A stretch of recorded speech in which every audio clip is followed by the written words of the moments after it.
Join the mortgage expert Heath Barnes as he equips loan officers and real estate agents with innovative ideas and tools so you can adapt to the changing environments in the marketplace. Be inspired by stories from some of the top professionals in the mortgage world today as they reveal their secrets of what made them successful while gaining knowledge and insight about how they continue their success regardless of the market conditions.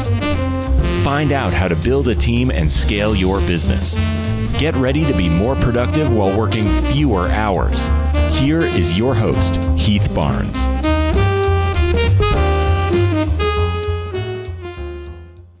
Welcome to another episode of Mortgages Reimagined. I'm your host, Heath Barnes, and I'm overjoyed to have what I now consider a good friend of mine and mentor / coach with me, Mr. Todd Musselman. Todd is from Steamboat Springs, Colorado. He's a family man, coach, mentor.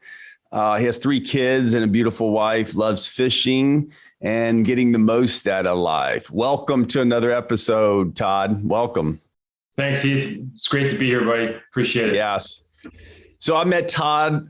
It's all been probably about 7 or 8 months ago. He came to a Vistage group of mine. Vistage, for those of you who don't know, is a coaching program for entrepreneurs. We meet once a month, and Todd came to speak, and he spoke for about 2 hours. And you know what was remarkable, Todd? I don't know if you remember this, but you could hear a pin drop for the entire 2 hours. Well, I appreciate it. Everyone was engaged. And at the end, I reached out to Todd and said, hey, I'd love to set up some calls with you. And we've been meeting ever since. So, and I appreciate the leadership you've given me over the last 6 months. But yeah, so anyways, Todd, I'd love to hear a little bit about your origin story and how you've, become this master of knowledge on what I like to call performance. Everyone's looking for that edge in life. Like what's that edge that's going to give us that performance that we need in life? But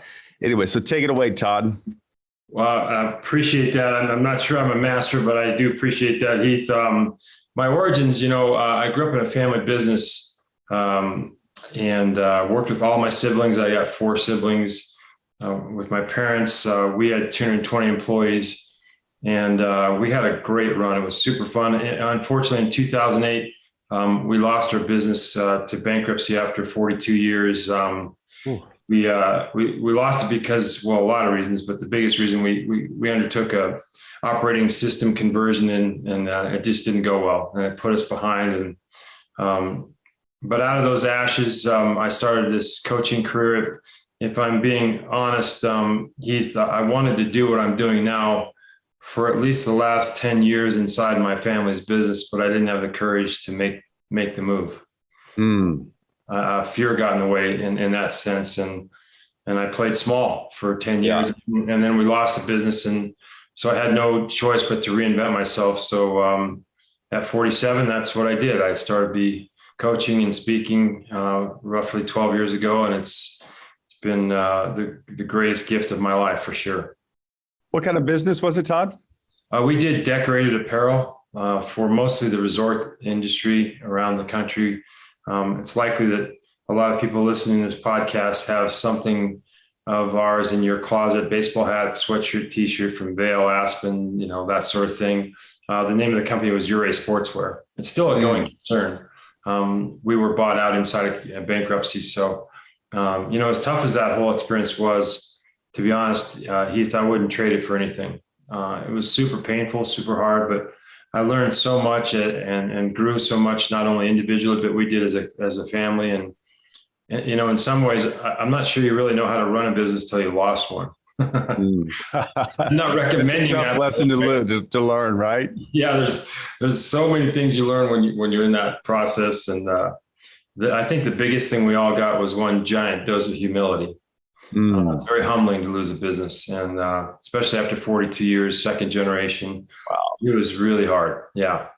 What was the impact if it was a family business? What was the immediate impact on the family after 42 years? I'm sure it was somewhat devastating. Well, you would normally think that, but one of the things that happened in all this process, working with my family, just prior to all this happening, when we tried the conversion, my family spent 7 years, at least once a quarter, in a counseling environment to work our family dynamics out. Heath, it's easily the biggest gift I've ever been given as a human being. Wow. And the reason it's such a gift is, I'm complete with all of my siblings and my parents. That's a pretty rare thing, honestly, to be complete with your parents and your siblings. And when you say complete, what do you mean? Well, I mean, there's nothing in the way of us. There's no resentments, no baggage, no nothing. I mean, we spent a lot of time clearing all that out. It wasn't that we didn't have them when we entered the counseling environment, but over 7 years, we discarded all that. And I'll give you an example. When my dad passed in 2016, he was in hospice for 10 days. And honestly, it was probably the best 10 days of my life, because we just celebrated his life with all my siblings and my mom. And we actually had a blast. I know that sounds weird, but and I think that was possible because we'd done so much work proactively. And so the bankruptcy, it definitely devastated individuals in my family, specifically my brother, Mark, who was the CEO, and my dad, who was the founder. They took a big hit for sure. But even they would say they're grateful for all the pain and suffering and all the growth and expansion that came from that pain and suffering. Yeah. I undoubtedly, I mean, for sure they would say that. And all of us would say that, as hard as it was. Yeah. Yeah. Well, whose idea was it to start the family counseling session? I mean, it seems ironic that. Yes, it happened as a result of a particularly dysfunctional family meeting we had at work, where I literally think either I did or one of my brothers put a hole in the wall. We were through anger. And after that meeting, I went to lunch with my mom, and my mom was playing the referee in the family business between her kids and her husband. And it was horrible for her. And I said, Mom, we got to do something. And so I said, I know this woman who's a great counselor. I mean, and what would you think? And so we just enrolled everybody, and there was no real objection. Everybody could see the need for it. So we cleaned all that up, and we weren't perfect by any means, but man, it was such a difference and a huge impact on all of us individually and collectively. Yeah. Yeah. So tell me from that experience, what did you learn? Like, what are the one or two things that our audience could take with us so that we don't have to run a business into a ground before we actually start making money? So what are the key takeaways in terms of performance? Well, it's interesting because I'm going to go in a different direction a little bit, Heath. Okay. It may not be what you want to hear me say, but what I took from that, honestly, and not to be brutal, but at the end of the day, there's only one thing that matters in life, and that's the relationships you create in your life or not. And inside the business, I mean, I cannot tell you how many lives we touched in those 42 years and how many people shared with us that our little business is the first time they've ever experienced love in their whole life. It's several of them. It was a very loving environment. And so, we put our heads down and we did everything we could to create an amazing business. And I think we did, but I really got that at the end of the day, all those other things, the money, the job, the status, none of it mattered. What mattered was our family relationships and preserving them and maintaining them and growing them, actually. So my big takeaway from that whole experience is there's only one thing that matters, and that's the relationships in our life. I mean, this other stuff is certainly important. I make a distinction between the goal line and the soul line. And I love that. Goal line and soul line. Yeah. So the goal line is material. It's all on the material side of life. It's the accumulation of wealth, material things. And, a lot of people, the majority of people actually in the professional realm anyway, they spend almost all their time on the goal line and very little time on the soul line. And if you're out of balance that way, it can really wreak havoc on you as a human being. Now, it's just as detrimental to spend all your time on the soul line. You might have known somebody that's all they do is spend on personal growth, and they're always in personal growth. But honestly, the best arc is that one that would be like a 45-degree angle if you were kind of balanced between the soul line and the goal line. If there was one cautionary tale, I would say that entrepreneurs, it's be cognizant of that you don't spend all your time on the goal line, that there is this life out there to live, and that your dedication to your business will have an impact on the soul line in regards to, especially to familial relationships with your kids and your wife or your husband. Yeah. So what I see a lot with entrepreneurs is they spend so much focus on creating and maintaining a business that when they get home, they're not present at all. And that has a huge cost in the relationship at home. Devastating, especially to the kids. So I know. Even in my own life, it's I've been married for 17, 18 years now. And luckily we don't have any kids. I say luckily because I see relationships hard enough as it is, not having kids. And I still have issues in my marriage and most of my professional life. It's been, okay, if I'm a good provider, then I'll have a good relationship. And the two just don't necessarily go together. Absolutely. Well, it's awesome that you said that. As you might remember from our talk at Vistage, one of the things that I try to illuminate is that, a lot of people of my generation, especially, were handed a broken model, specifically by my father, who was handed a broken model by his father. And that model is that providing equals love. It does not. Right. Presence equals love. Now, providing is a loving thing to do for sure. I'm not saying don't provide. It's very loving to provide, but so many men, especially my generation, were so focused on providing that they missed the whole thing. They missed everything. I work in distressed couples quite a bit. Heath is a coach, and I can't tell you how many times I've had it, specifically men sitting in a chair across from me saying, "I cannot believe my wife and kids don't know I love them. Look at all that I provided for them." Yeah. But the problem was they were constantly preoccupied at home and never present, always thinking about how do I provide an even bigger amount of money in my bank account for my family through my business. And, it dovetails into that simple premise that I've seen a lot in my life, is that my observation of a lot of human beings is we tend to give our best version of ourselves at work and our second best version of ourselves at home.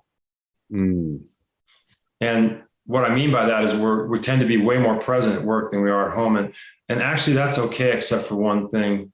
If you have children, your children have no say in what version of mom or dad walks through that front door. But if you're preoccupied or distracted by work all night, they pay the biggest price. Yeah. So that's just a cautionary tale, so to speak, or something to be aware of as you build your business as an entrepreneur. That's all about the goal line, and the soul line is the relationships you have with your kids and your spouse at home. Yeah. And your own growth as a human being. And for those people, those listening, most of them, a lot of them are loan officers who probably thought the same way I did, which that as long as I can continue to provide, my relationship and everything will work out. What advice do you give those people who say, well, how do I spend more time on the soul line? Like, how do I have that connection that you're talking about? Gosh, that's a big topic and a deep one. What the first thing I would say is the first thing that's necessary to spend more time on the soul line is the awareness that you want to. One of my most profound and simple mantras is awareness is the first point of choice. It's such a profound thing to take in. Awareness is the first point of choice. In other words, until I'm aware of who and how I'm being, I can't choose out of an ineffective way of being and into a more effective way of being until I'm aware of how I'm being. And it's possible that some people on viewing this podcast are being in a way that's not really working for them, and they're not even aware that it's not working for them. And so how would they know it wasn't working for them? Well, because they have the pit in their stomach, or they feel out of their integrity. There's a sense of being unfulfilled, unhappy. I know a lot of people that have built quote unquote really successful businesses, but there's no satisfaction because they're missing out on all the presence and all the magic in life because they're constantly focused on the goal line. So I don't want to sound too woo-woo here, but it's just what, it's just what I see over and over again. And I'm all about, supporting the holistic human being. If I'm being honest, most people in the business realm, their business is not their biggest challenge. Their biggest challenge is at home, typically. And that's just my experience. I'm not saying it's true for anybody on this call, but I see and hear that a lot, that, they kind of got the business side. That's not their biggest challenge. The biggest challenge is, what do I do with all this stuff at home that's not working that well? And who do I want to be? So, I would say it starts with an awareness. And then, through that awareness, what choices, what habits could I create different than the ones that I have now that would support me into being more present, more engaged at home, as an example. I'm a huge fan of what Stephen Covey said. I think it's one of the most profoundly simple but impactful statements ever uttered by a human being. He said, you want to change your life, change your habits. And I cannot think of a more important habit to create in your life than to slow down and be more present. So in your journey, how did you become aware? For those listening, it's like, well, what am I aware of? What am I looking for? How would I know? Oh, they're already aware right now. Yeah. I promise you, if they're watching this podcast and there's something out of alignment with what I'm talking about, they're already aware of it. They just, they're languishing in, what do I do? Right. Yeah. And your advice? Well, I would say first, the awareness that there is this thing called the goal line and the soul line. I mean, that in and of itself, that's a pretty cool, simple metaphor, right? Like to look at it and actually think, well, gosh, how am I doing as it relates to the soul line? Do I spend any time on personal growth? Do I spend any time on being a better human being? Or is it all about creating more numbers and zeros behind my name? Yeah. Which is all about feeling better about themselves. Which is all about feeling good enough, to be honest. Doing enough instead of being enough. Yes. Instead of, so one of the distinctions that I like to work inside of Heath as a coach is the profound distinction between being successful and successfully being. Again, being successful is all about the goal line. Successfully being is all about the soul line. So successfully being, for those people listening, saying, well, what do you mean by successfully being? Well, I will tell you what I mean. And it's not the truth. It's just my truth. But my truth would be presence. The more present you can be, the better this gig is going to go, at least to me. In my experience, Heath, there's only one place that magic shows up ever as a human being, ever. It's this moment.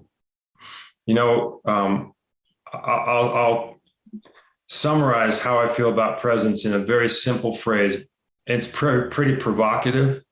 And so I'll say it a couple of ways and then I'll give you a different context in which to look at it. But this is what I'd say about presence. Presence is the portal to everything that's meaningful as a human being. Wow. Yes. Yeah. Presence is the portal to everything that's meaningful as a human being. And now I'll say it in a different way. So far in my life, Heath, I've worked with people in every strata of the human experience. So far, I have never once, not once, have I had a single person that could articulate one positive, meaningful experience they've had in their entire life when they weren't present. Never. So far, no one has ever been able to do that with me. And in a more lighthearted way of saying this, no one's ever called me and said, "Hey, Todd, just had the greatest conversation with my spouse. We were both so preoccupied. Man, it was awesome, super fulfilling." Yeah. Or nor has anybody ever called me and said, "Hey, Todd, I just spent the entire day out hunting. I love to hunt. And the entire time I was out hunting, I was thinking about all the shit I had to do at the office. It was really uplifting." Yeah. Or, yeah. You know what I mean? So there's that. And just, if you look at your life, it really isn't that complicated. The more present you can be, the better this gig is going to go in every realm. Right. And especially as a business owner, in terms of leadership, presence is the magic pill. If you can slow down and be present with your employees, your direct reports, your customers, you will produce so much more profound results you cannot imagine. That is an astonishing way of being. I do a whole talk on customer astonishment. And if you wanted to create astonishment with a customer, one of the most astonishing things is to actually be present with them. Yeah. It's very rare.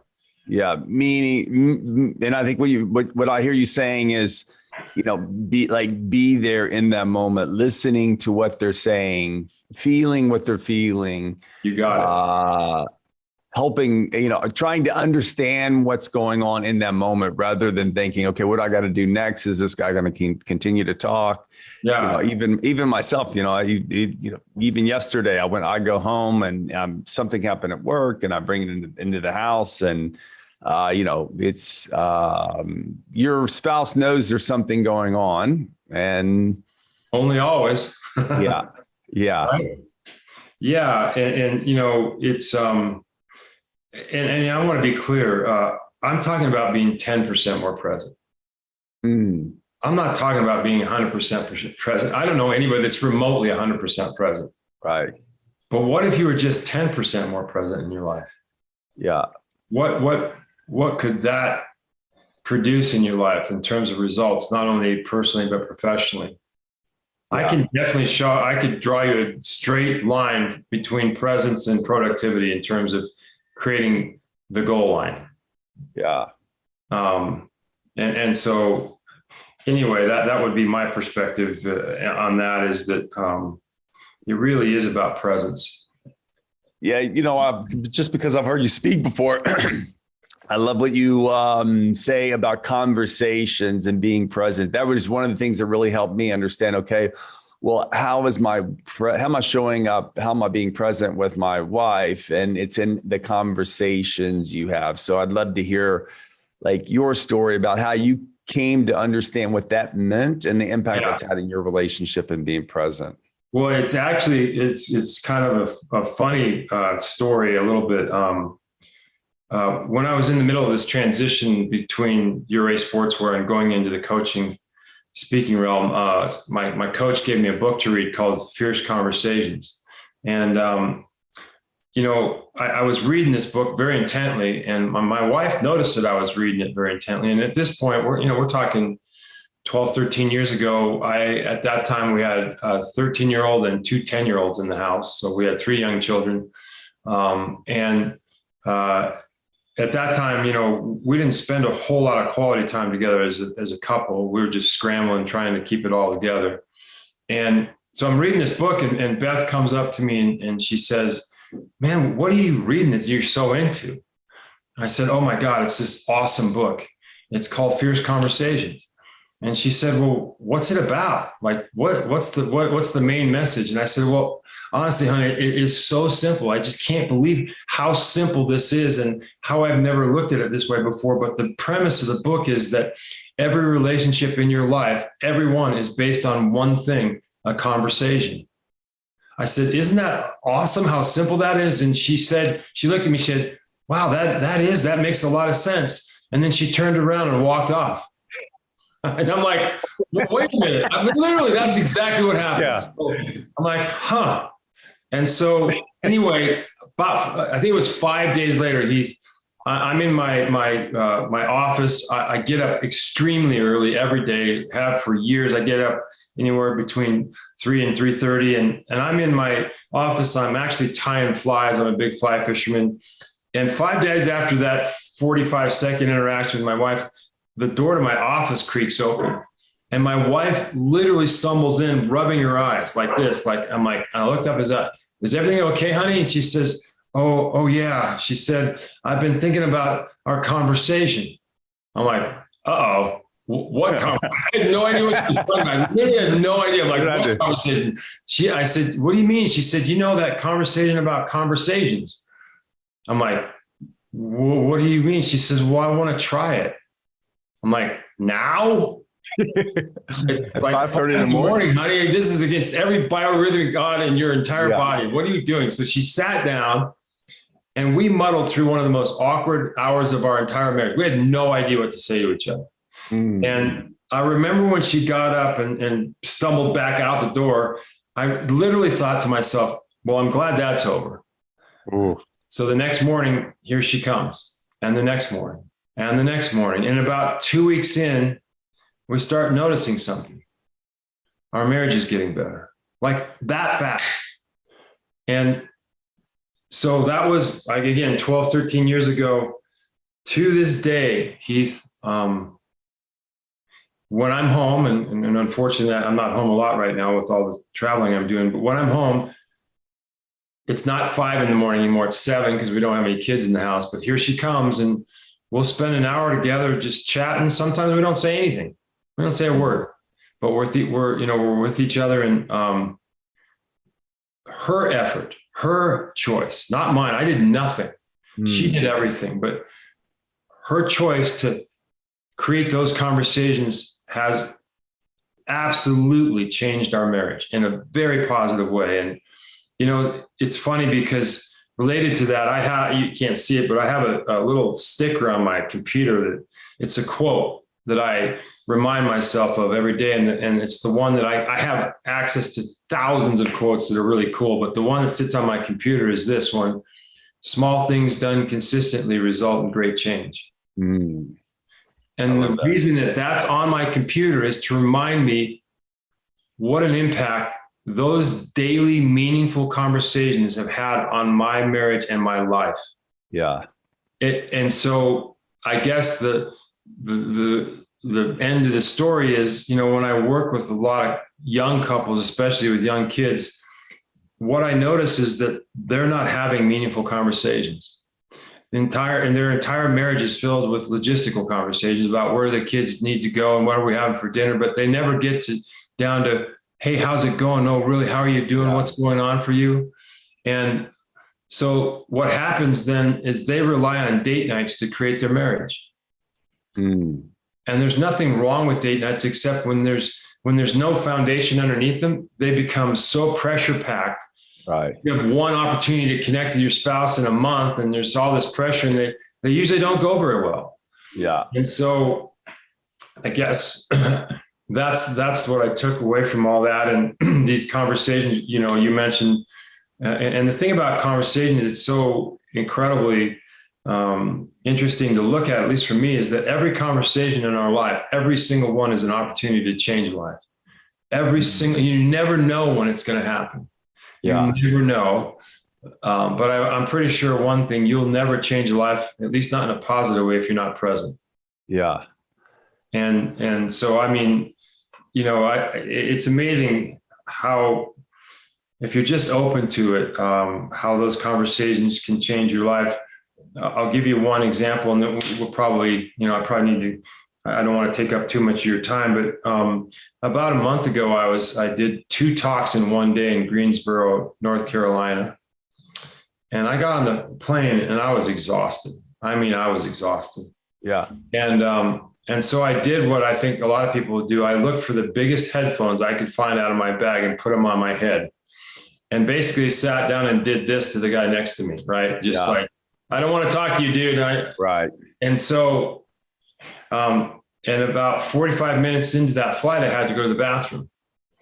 And I thought to myself, well, it'd be kind of really weird if I went to the bathroom with the headphones on. So I took them off. And, I went to the bathroom, came back. And I don't know if the guy was waiting for me or something, but I sat down, and before I could put my headphones on, he said, "Are you going home?" I said, "As a matter of fact, I am." Yeah. He said, "Well, what were you doing in Greensboro?" I said, "Well, I was speaking to a couple of groups in Greensboro." "Oh, really? You're a speaker. What do you speak about?" I said, "Well, I speak on mindset." "What do you mean by that?" I said, "Well, I speak about performance and mindset, and how much our mindset determines our performance on any given day as an entrepreneur, as a parent, as a spouse."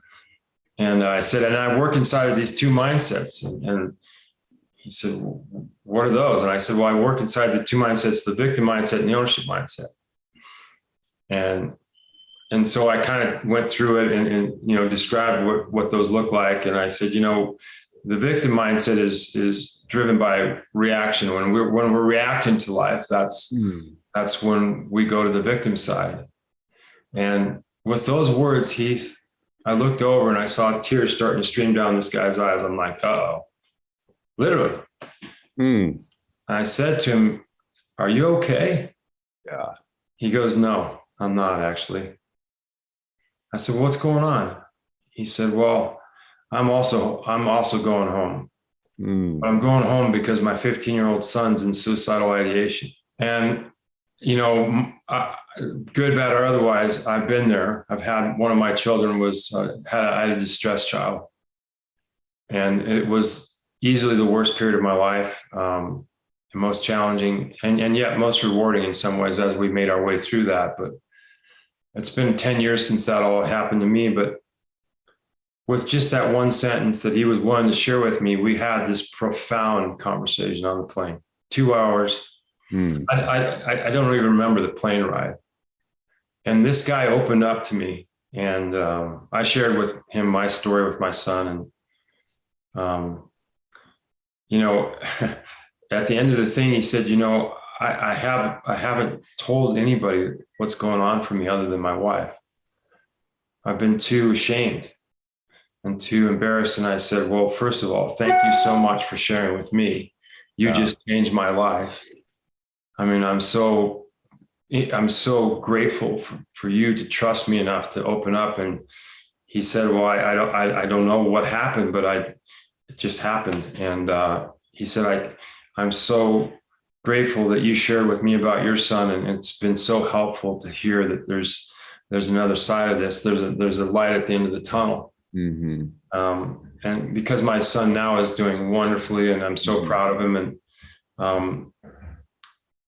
you know, it just was a great reminder again, Heath, that every conversation is an opportunity to change a life and maybe even save one. You never know.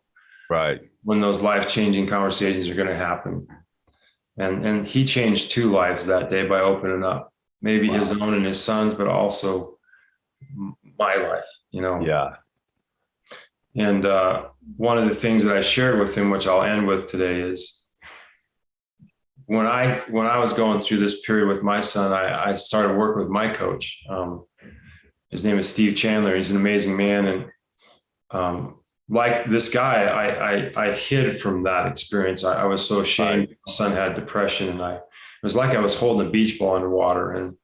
And I held that ball underwater for about 6 months, but finally I couldn't do it anymore. And I finally turned my hand up in a session with Steve. And I mean, I just broke down and shared with him everything that was going on. And he was amazing. He just sat there and he just had this loving essence about him, just hold the space for me. And finally, after I was kind of done purging, he said, "Gosh, Todd, I'm so grateful you shared all of that with me."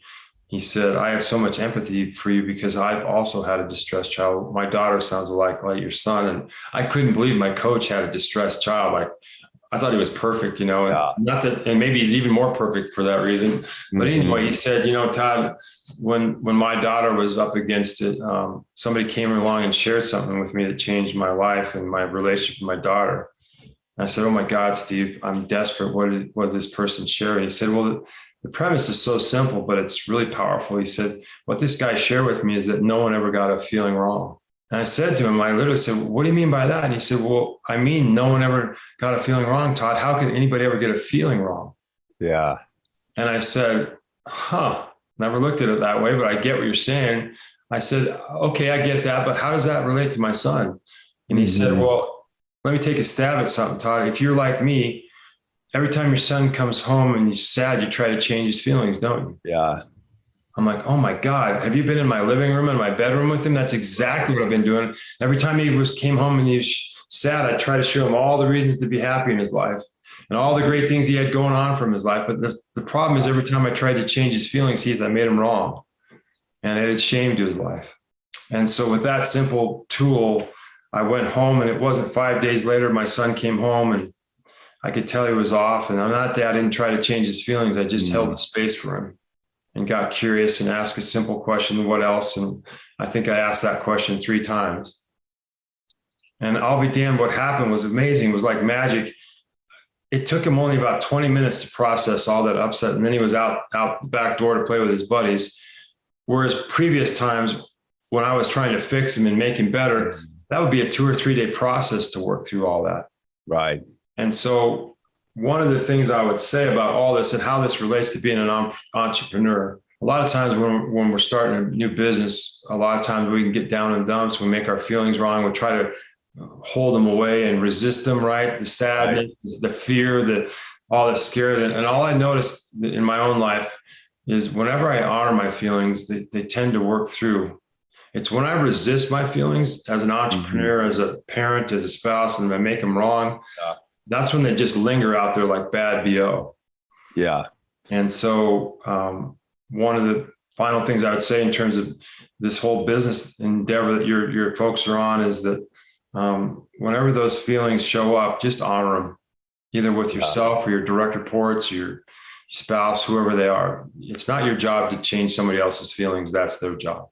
Yeah. I think as husbands or males or business owners, at least I find myself, like you said, allowing people to feel what they're feeling and allowing their emotions to be there and not trying to fix it or tell them what's great about life. It's just being with them. I read somewhere that, emotions get stuck inside of us if we don't process them. And, yes. I don't know if it was your dad was the same, but my father was, grew up in an environment, my parents, where it wasn't like, you don't share emotions, you don't share what's going on. And every time you get to an issue where there's emotion involved, the subject has changed. Yeah. And now we see, in our lives, we see the collateral damage that has. So I love what you said.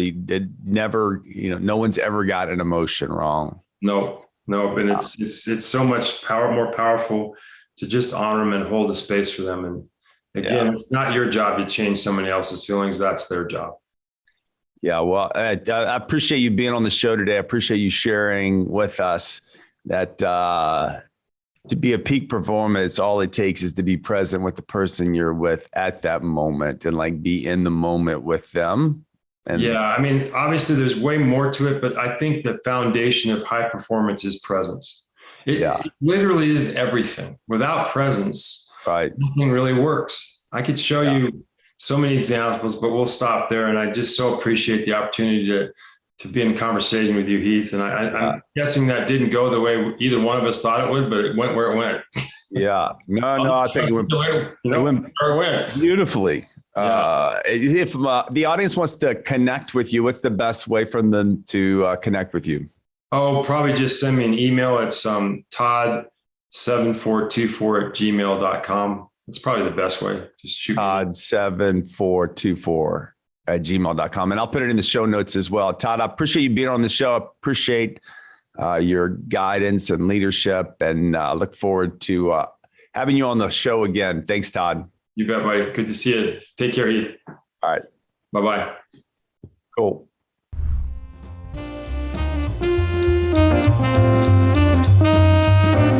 Thank you for listening today. Hopefully this discussion inspires you by providing new tools to shape your business so you can become a more innovative and cutting-edge professional in the mortgage space. Join Heath in more conversations with the industry's top leaders by subscribing to the podcast at www.heathbarnes.com. That's www.heathbarnes.com.